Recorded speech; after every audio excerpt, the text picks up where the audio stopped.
million population. Do you have any guesstimate? Difficult, but the extraordinary thing is that we all have this mediumistic gift, but in some it's much more highly developed than others. As you say, a lot of the children have it naturally when they're very young, and it gets knocked out of them. But we've all got it, because so many people say to me that I'm not a medium, but I saw my mother the other day. But when she said, or he said, that they saw my mother, they were seeing it with a mediumistic eye. If you and I were standing next to that person, we wouldn't have seen what they saw.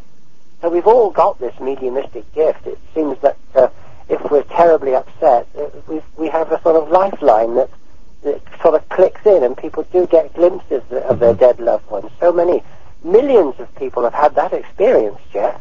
So we've all got the gift. The answer to that is that some are much more gifted than others, and they use that gift to bring enlightenment to mankind, like so many mediums are doing. They're giving wonderful hope and comfort to people who have lost loved ones. And beware of frauds and phonies, because there are a million of those out there.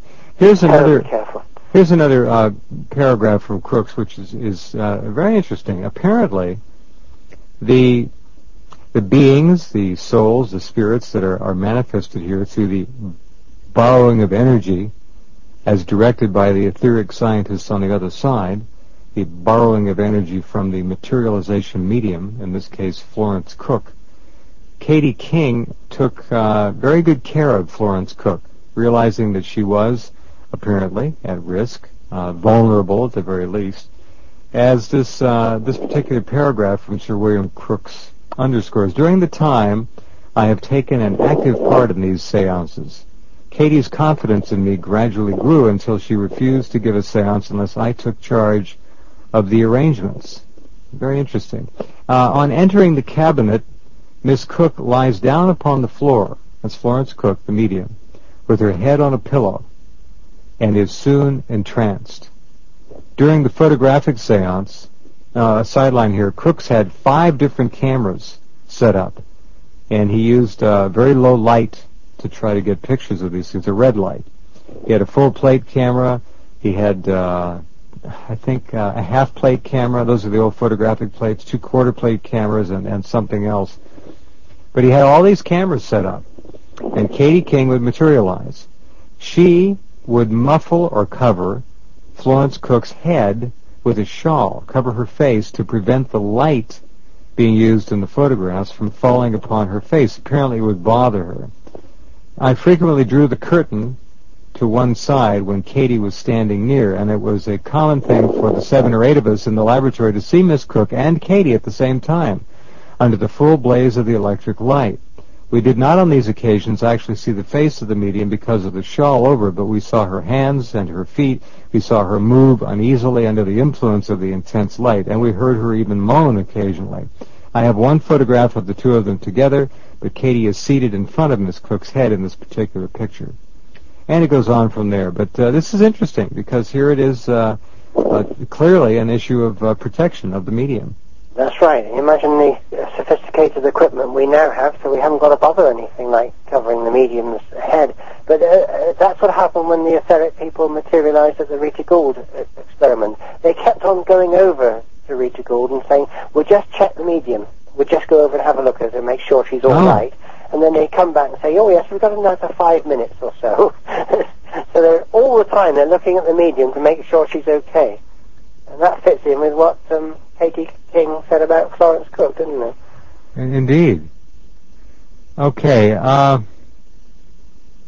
By the way, Florence Cook stayed with Mr. and Mrs. Crookes for weeks during these seances.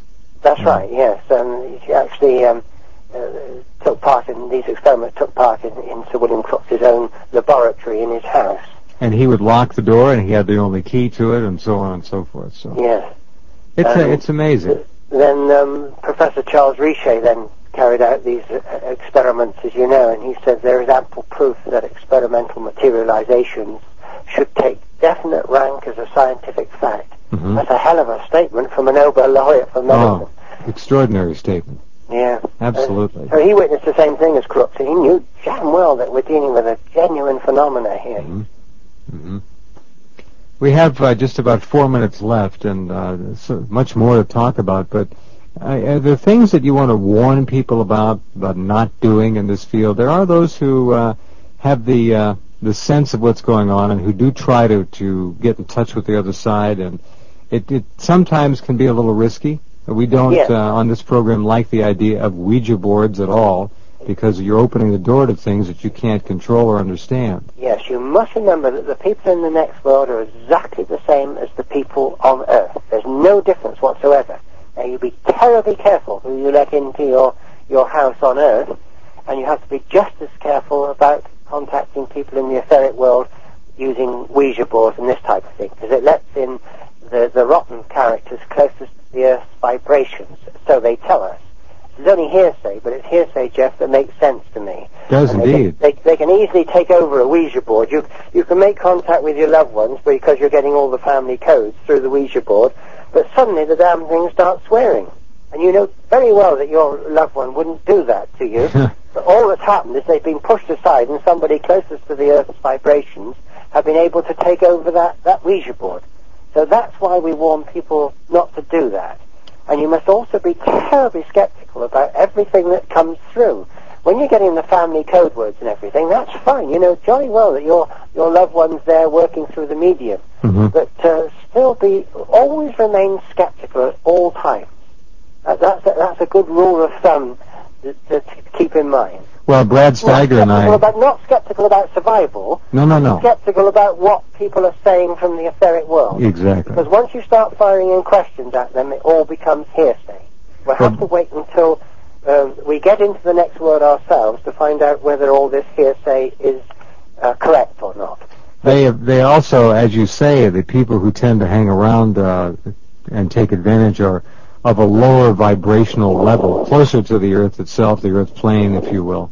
Well, that's why I like that film Ghost. I mean, that covered that pretty well in that film Ghost, with Debbie Moore and Patrick Swayze. They gave a warning about rotten people in the etheric world. I think that did well. You saw that, did you, Jeff, the film Ghost? A long time ago. Yeah, it's a very good film. The warning that Brad and I have given, so all of you take note, is again underwritten here by Michael Roll. Don't mess with Ouija boards. It's just not worth it. They're not toys. And I was sad to have seen about a year ago in a store they have, believe it or not, a pre-teenage version of Ouija boards for little kids, Michael, which I thought was pretty disgusting. Yeah. You don't want to Never mind, we're warning people, and they'll be very careful now. We're hitting millions with this broadcast, so I hope they take notice. Well, that was a very eloquent statement, and it is coming up on 6 a.m. in the UK for all of you here in the States. Michael has been up since 4 a.m., and I just I salute you. I don't know how you do it, but you're marvelous, as always. I'm just about to jump in my car and go to Birmingham now, where my grandchildren are. I'm babysitting. Oh, really? Yeah, because my son and his wife are working, like most young couples do, so I go along as the 7th Cavalry as the babysitter. Well, have a good cup of tea or two, some strong tea to make sure you stay awake. The adrenaline's running, so I'll be okay. It's only an hour up the road. Last comment, Michael, from you tonight? Well, only that I hope we've given comfort to all the millions of people out there who have lost loved ones, and that's every one of us. It's only a temporary tragedy. We all survive death, and we're all immediately reunited with our loved ones who have gone before us. What hope that gives to people, instead of the dreadful idea of the orthodox science of when you're dead, mate, you're dead. Michael, that's the message. You summed it up beautifully. Thank you so much again for the visit. I'll continue to be here to help you in any way I can. Thank you, Jeff. Good night, my friend. Bye-bye. Good night. Michael Roll, live from the UK. All right, that's our program tonight. We're going to pause just for 21 hours and be right back with you tomorrow night. See you then.